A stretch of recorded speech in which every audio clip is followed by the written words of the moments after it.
Assalomu alaykum. Biz ijodiy jamoamiz bilan birgalikda Farg'ona viloyatidamiz va kadastr xizmatlaridan foydalanish borasidagi aholining fikrini o'rganamiz. Ijtimoiy so'rovnomani esa sizning e'tiboringizga taqdim etamiz. Kadastr xizmatlaridan oxirgi marta qachon foydalangansiz va qaysi yo'nalish bo'yicha? Kadastr xizmatlaridan foydalanganman o'tgan yili. Shu uyni oldi-sotdi masalasi bo'yicha. Kadastr xizmatiga ancha bo'ldi. Bu yil mart oyida foydalandim. Kadastrda uyni kadastri, pasporti, deyarli hamma xizmatdan foydalandim. Ancha bo'ldi unga, o'g'illarga, qizlarga yuk berdik. Kadastr xizmatida shu uyni olishda foydalanganmiz. Kadastr yo'nalishida 2016-yilda foydalanganman.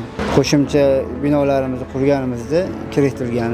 O'tgan yili mana shu kunlarda foydalanganmiz. Xizmatlardan asosan yaqinda shu xonadonni sotib olish davrida foydalandim. Kadastr xizmatidan foydalanishda asosiy muammo nimada? Yo'q, hech qanaqa muammo bo'lmagan. Eng yaxshi sifat bu eng yaxshi muomalada. Bu yerdagi xizmatchilar juda ham yaxshi muomala qilishdi. Muammolarga duch kelmaganmiz. Hech qanaqangi menda muammo tug'ilmadi. Kadastr xizmati uchun ariza berishda siz uchun qaysi qulay? Davlat xizmatlari markazi orqalimi yoki my.gov.uz sayti orqalimi? Onlayn ham qulayroq, lekin men uncha texnikaga tushunmaganimga nima bo'yicha davlat xizmatlaridan foydalanganman. Osonroq, shu MyGov men uchun. Onlaynga endi yoshlarga qulaydir u.